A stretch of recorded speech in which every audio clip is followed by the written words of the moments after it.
The hospital ceiling tiles blurred above me as the anesthesia started to take hold. My phone felt heavy in my trembling hand, but I needed to make one last call. The surgery was supposed to be routine, but complications had developed. What started as a simple procedure to remove my appendix had turned into something more serious. The doctors found adhesions that needed immediate attention. "Mom?" My voice came out weak and shaky. "Are you coming? They're about to put me under, and the doctor said there might be complications." Her voice sounded distant, distracted by background noise. I could hear laughter and music in the background. "Oh sweetheart, I'm so sorry. Chelsea's final dress fitting is running really late, and we still have the rehearsal dinner tonight. You know how important this week is for her." My heart sank into my stomach. The nurses were preparing the four-line, and I could feel the warm sensation starting to spread up my arm. "Mom, please. I'm scared. What if something goes wrong?" She laughed softly, that dismissive sound I knew so well. "Natalie, don't be so dramatic. It's just a simple surgery. You'll be fine by tomorrow. We'll visit you after the wedding, okay?" The line went dead just as the anesthesia pulled me under. I woke up 6 hours later to the steady beeping of monitors and the antiseptic smell that fills every hospital room. My throat felt like sandpaper, and there was a dull ache spreading across my entire abdomen. The surgery had been more complicated than anyone expected. What should have been a 30-minute procedure had lasted nearly 3 hours. The nurse checking my vitals smiled kindly. "You're awake. How are you feeling? Are your family members here yet?" I turned my head toward the empty chairs beside my bed. No flowers, no balloons, no worried faces. Just the gray afternoon light filtering through the hospital blinds. "No," I whispered, my voice barely audible. "My mom chose my sister's wedding over my surgery." The words hung in the air like a confession. The nurse's expression shifted from professional concern to something softer, sadder. She squeezed my hand gently. "I'm sorry, honey. Some families don't understand how scary surgery can be. But this wasn't about understanding. This was about choosing one daughter over another, and I had just learned exactly where I stood in that equation. My name is Natalie Cross, and I had just discovered that I wasn't worth missing a rehearsal dinner for. The next morning brought a flood of social media notifications that felt like salt in an open wound. I scrolled through Instagram with shaking fingers, watching my sister's pre-wedding festivities unfold in real time. There was my mother in every single photo, beaming with pride as she helped Chelsea with last-minute preparations. The images were like a timeline of betrayal. Mom in a matching pink robe at the bridal brunch. Mom wiping away tears of joy during the rehearsal. Mom raising a champagne glass in a toast to family being everything. The caption under that particular photo made my stomach turn, "Nothing matters more than being here for the people you love most." Each photo was time-stamped. The bridal brunch happened exactly 2 hours after my surgery began. The rehearsal dinner started while I was still in recovery, asking nurses if anyone had called to check on me. While I was learning that my appendix had been severely infected and could have killed me if left untreated, my mother was posting about how blessed she felt to be celebrating love. I screenshot every single image, though I wasn't sure why at the time. Maybe I needed proof that this was really happening. Maybe I needed evidence that I wasn't imagining the depth of her indifference. Growing up as the second daughter in the Cross family meant living in perpetual shadow. Chelsea was 3 years older, 3 inches taller, and according to our mother, 3 times more valuable. She had been the perfect child from birth, beautiful, talented, and socially gifted in ways that made adults light up when she entered a room. I remembered being 8 years old, watching Mom cry with pride at Chelsea's piano recital. When I got the lead in my school play the same year, Mom checked her phone through most of my performance. "That's nice, honey," she said afterward, "but we should probably get home. Chelsea has homework." The pattern continued through high school. Chelsea's straight A's earned family dinners at expensive restaurants. My academic achievements earned a distracted good job over Mom's shoulder while she helped Chelsea plan her social calendar. When Chelsea got into college, Mom threw a party. When I got into art school with a partial scholarship, Mom said, "Art school is expensive, Natalie. Are you sure this is practical?" I had learned early that love in our family was conditional, and I had never quite met the conditions. But I kept trying, kept hoping that someday I would do something important enough to earn the attention Chelsea received effortlessly. I never imagined that emergency surgery wouldn't be enough. The day after surgery, I was discharged with strict instructions to rest and return immediately if I developed fever or increased pain. The nurse wheeled me to the hospital entrance, where I waited alone for my Uber driver. Other patients left with concerned family members, get-well balloons, and promises of home-cooked meals. I climbed carefully into the back seat of a stranger's car, pressing a pillow against my incisions as we drove through traffic. The driver tried to make small talk, but I pretended to sleep. How do you explain to a stranger that your family chose a party over your medical emergency? My apartment felt smaller and lonelier than usual.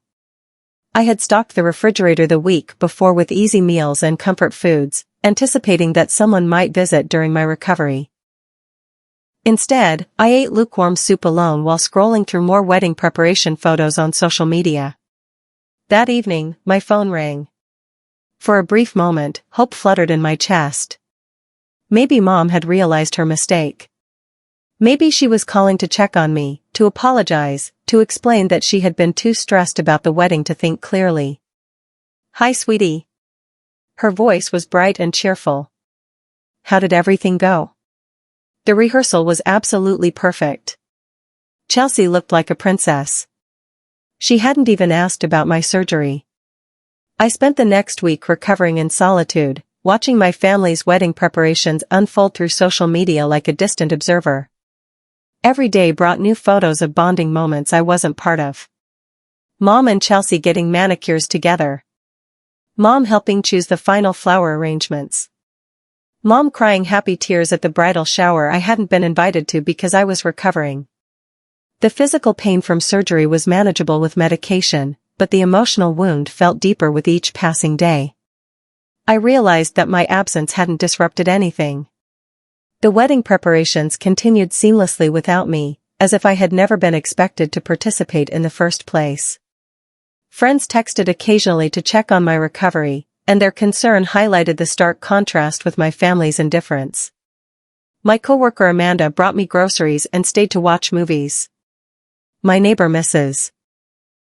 Patterson knocked on my door with homemade soup. Strangers were showing me more care than my own mother. When Chelsea called to ask if I felt well enough to do the family slideshow for the reception, I almost laughed out loud.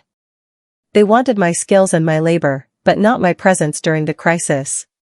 Not my feelings. Not my well-being. Just my useful contributions to their perfect celebration. Of course, I told her, my voice calm and steady. I'd be happy to put together something special for the wedding. And I meant it, though probably not in the way she imagined. Creating the slideshow became my secret project over the next few days.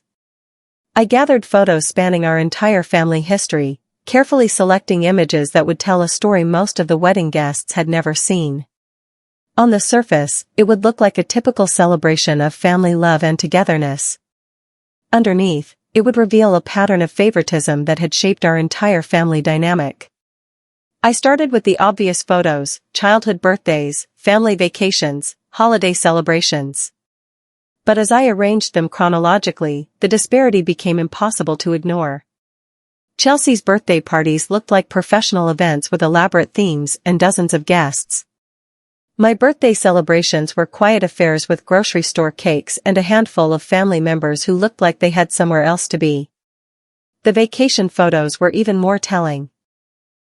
Chelsea appeared front and center in every shot, with Mom's arm around her shoulders and genuine smiles lighting up both their faces. I was often positioned at the edge of the frame, sometimes partially cut off, always looking like an afterthought. But the real revelation came when I found the hospital photos from years past. There I was at age 12, after breaking my arm in a soccer accident. I was alone in the emergency room photo, because Mom had been at Chelsea's dance competition. At 16, recovering from wisdom tooth surgery, with only Dad in the visiting chair because Mom was helping Chelsea prepare for prom. The pattern had always been there. I just hadn't seen it so clearly before. 2 days before the wedding, Mom finally called to check on my recovery. Her voice carried that false brightness that meant she was trying to convince herself she was being a good mother. "Hi, honey.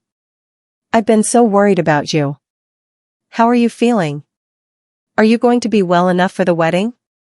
I almost pointed out that if she had been worried, she could have called earlier. Or visited. Or even sent a text. Instead, I kept my voice neutral. "I'm feeling better. The doctor says I can attend the wedding as long as I don't overdo it." "Oh, wonderful." The relief in her voice was audible. "I was so afraid you might miss Chelsea's big day. She's been asking about you." That was interesting, considering Chelsea hadn't called me once since my surgery. But I let it slide. "I'm looking forward to seeing everyone. The slideshow is almost finished. I think people will find it very revealing." Mom laughed, missing the edge in my voice entirely. "You always were good with those technical things. Chelsea is so grateful that you're handling it. You know how stressed she gets about details." Yes, I thought, I knew exactly how the family dynamics worked. Chelsea got stressed, and I solved problems. Chelsea needed support, and Mom provided it. I needed surgery, and they went to parties. But that was about to change. The morning of the wedding dawned bright and clear, as if the weather itself was conspiring to make Chelsea's day perfect. I dressed carefully in the pale blue dress Mom had chosen for me, applied makeup to cover the lingering paleness from my recovery, and drove to the venue with my laptop and the completed slideshow. The country club was decorated exactly as Chelsea had dreamed.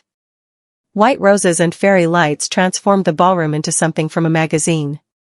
Guests were already arriving, dressed in their finest clothes and carrying expensive gifts. This was the kind of wedding people talked about for years afterward. I found my assigned table near the back of the room, close enough to see everything but far enough from the head table to avoid drawing attention. Perfect for my purposes. I watched as Mom fluttered around in her mother-of-the-bride dress, accepting compliments and basking in the reflected glory of Chelsea's happiness. She caught my eye across the room and waved, her smile bright and performative. I waved back with equal enthusiasm. After all, we were both performing today. The difference was that only one of us knew it. As I set up the slideshow equipment, testing the sound system and making sure everything was connected properly, I felt calmer than I had in weeks. Today, the truth would finally have its moment. The ceremony was beautiful, exactly as Chelsea had planned.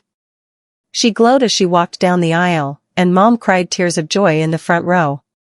I watched from my assigned seat in the middle section, surrounded by distant relatives and family friends who barely acknowledged my presence. During the vows, I thought about all the moments that had led to this day. Not just the wedding preparations, but the lifetime of small choices that had brought us here. Every time Mom chose Chelsea's needs over mine. Every time my achievements were minimized while Chelsea's were celebrated. Every time I was expected to understand, to be mature, to not make waves. The reception began with cocktails and small talk while the wedding party took photos. I used the time to double-check my equipment and review my presentation one final time. The photos were arranged in perfect chronological order, telling the story of our family through two very different perspectives. As dinner was served, I noticed Mom checking her phone and gesturing toward the DJ booth. Soon it would be time for speeches and special presentations. The slideshow was scheduled right after the toasts, during that sweet spot when everyone was relaxed from wine and food but still paying attention. I touched the remote control in my pocket and smiled. The waiting was almost over. Dinner concluded with the typical wedding fanfare. The best man's speech was funny and heartfelt. The maid of honor's toast brought tears to Chelsea's eyes. Mom stood up for the final speech, dabbing at her eyes with a lace handkerchief as she talked about her precious daughter and how proud she was to see her married to such a wonderful man. Before we begin the dancing, Mom announced to the room, "We have a special surprise. Natalie has put together a beautiful slideshow celebrating our family's journey together. She's always been so talented with these things. The lights dimmed, and a large screen descended from the ceiling. Guests turned their attention toward the front of the room, wine glasses in hand and smiles on their faces. They expected a typical wedding slideshow, cute baby photos, awkward teenage years, romantic moments leading up to the big day. For the first few minutes, that's exactly what they got. Adorable photos of toddler Chelsea learning to walk. Family Christmas mornings with everyone in matching pajamas. Summer vacations at the beach with sun-kissed faces and genuine smiles. But gradually, the tone began to shift. The photos became more recent, and the pattern became more obvious. Chelsea in the spotlight at every family gathering. Chelsea receiving enthusiastic hugs and attention while I stood forgotten in the background. I watched Mom's face as the images progressed. Her smile was beginning to look forced. The slideshow continued with a section I had titled Support Systems in my private notes. These were photos from times when family members needed help or comfort. There was Chelsea surrounded by loved ones after her high school breakup. Chelsea with Mom's arm around her shoulders during college stress. Chelsea receiving flowers and visits during a minor illness. And then there were my photos from similar situations. Me alone in the emergency room after my soccer injury. Me with just Dad during my wisdom tooth recovery. Me eating birthday cake by myself because everyone else was at Chelsea's dance recital. The contrast was becoming impossible to ignore. Conversations around the dinner tables grew quieter as guests began to notice the pattern. Some people shifted uncomfortably in their seats. Others exchanged glances with their spouses. But the most telling moment came next. On the screen appeared a recent photo of me in the hospital bed, pale and hooked up to monitors, with an empty visitor's chair beside me. The timestamp showed it was taken during my emergency surgery. Overlapping that image was a photo from Chelsea's social media, posted at exactly the same time. Mom and Chelsea laughing over champagne at the rehearsal dinner, with the caption, "Family is everything." The silence in the room was deafening. Mom's face had gone completely white. She was staring at the screen in horror, probably calculating how many people were seeing this and what it meant for her carefully constructed image as the perfect mother. Chelsea looked confused and hurt, as if she was seeing these patterns for the first time. The final section of the slideshow began with a quote that appeared in elegant script across a black background: "Actions speak louder than words, and silence speaks loudest of all." What followed was a compilation of voice messages I had saved over the years. Mom's voice played through the sound system, saying things she probably never imagined would be heard by a room full of wedding guests. "We can't all be special, Natalie. Some people are just meant to support others. Chelsea needs this more than you do. You've always been so independent. I can't drop everything for your little emergencies. Your sister has real problems." The final message was from the day of my surgery: "Don't be so dramatic, Natalie. It's just a simple procedure. We'll visit after the wedding." As the slideshow ended, the room remained in stunned silence.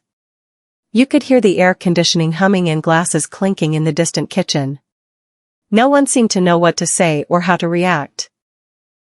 I stood up calmly, walked to the front of the room, and turned off the presentation equipment. "I hope everyone enjoyed the slideshow," I said to the silent room, my voice carrying clearly without a microphone. I wanted to share the real story of our family, not just the version you see in Christmas cards. Mom found her voice first, though it came out as more of a strangled whisper. "Natalie, how could you do this? Today of all days?" I met her eyes across the room, feeling calmer than I had in years. "How could I? How could you choose a champagne brunch over your daughter's emergency surgery?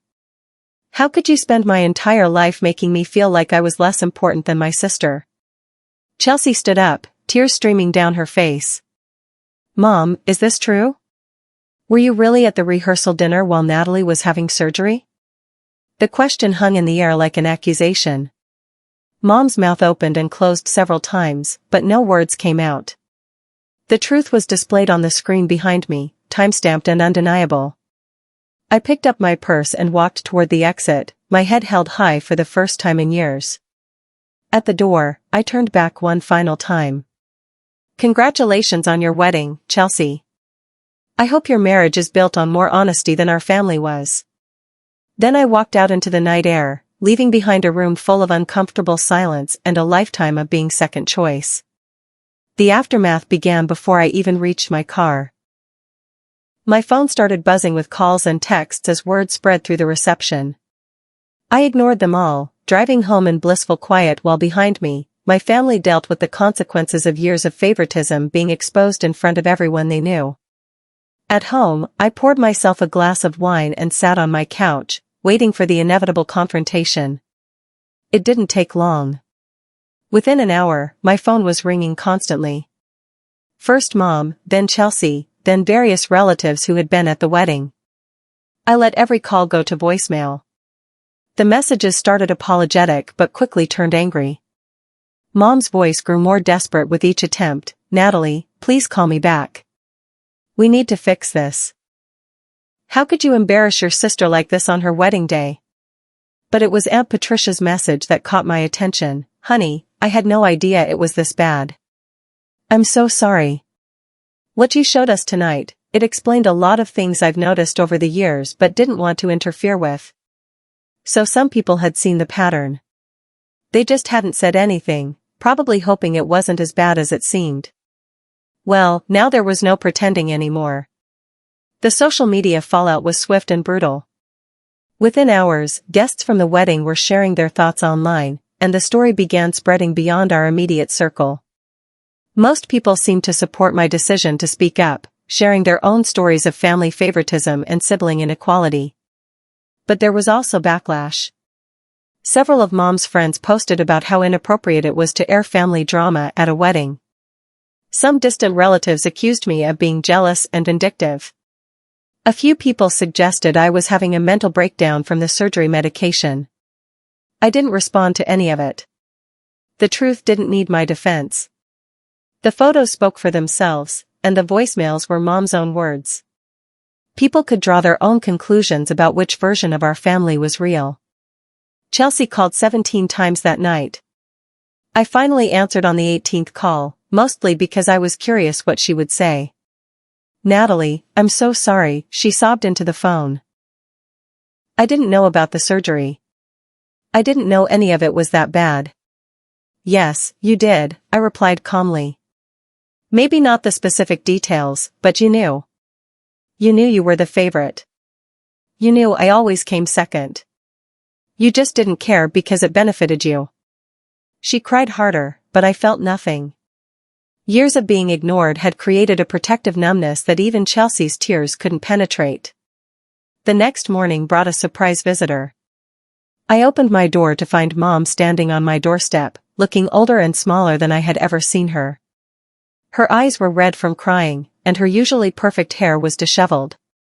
The confident, put-together woman from the wedding had been replaced by someone who looked broken. May I come in? She asked quietly. I stepped aside without speaking, leading her to my living room where she perched uncomfortably on the edge of my couch.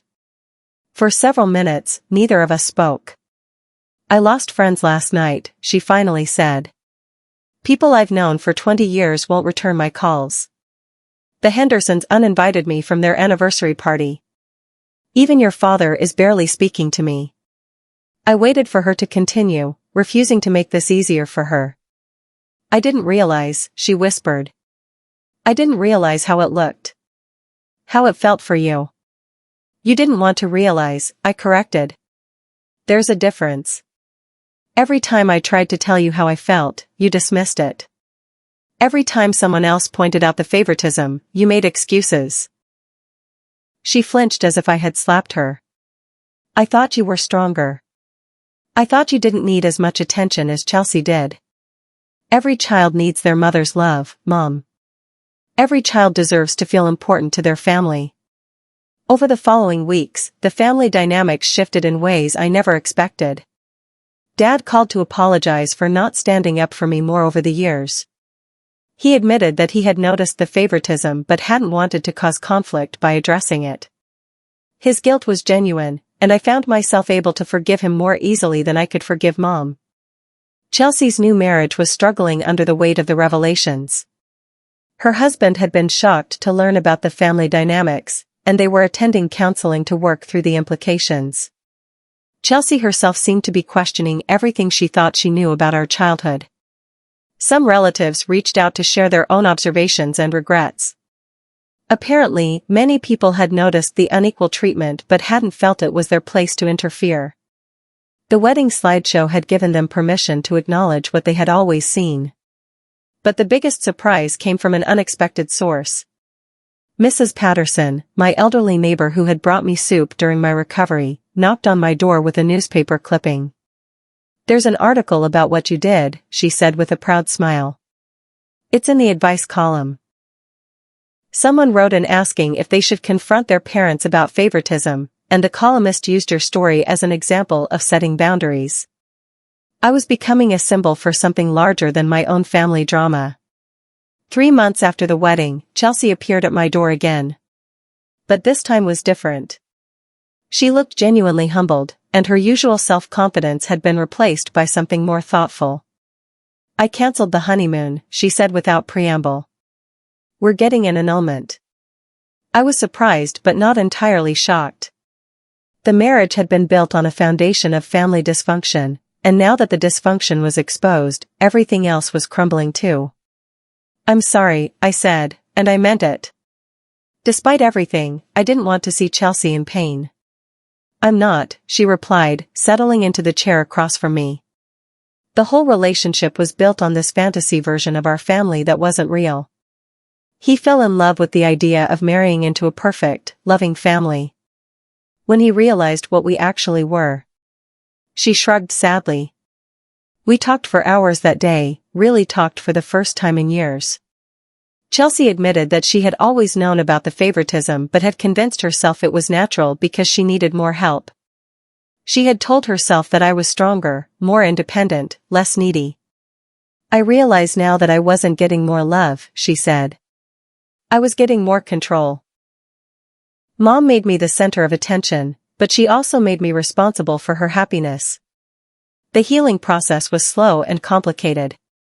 Mom tried repeatedly to rebuild our relationship, but her efforts felt performative rather than genuine. She would call to check on me, but the conversations felt forced. She would invite me to family gatherings, but I could tell she was walking on eggshells, afraid I might expose more family secrets. The truth was, I didn't want to hurt her anymore. The slideshow had served its purpose.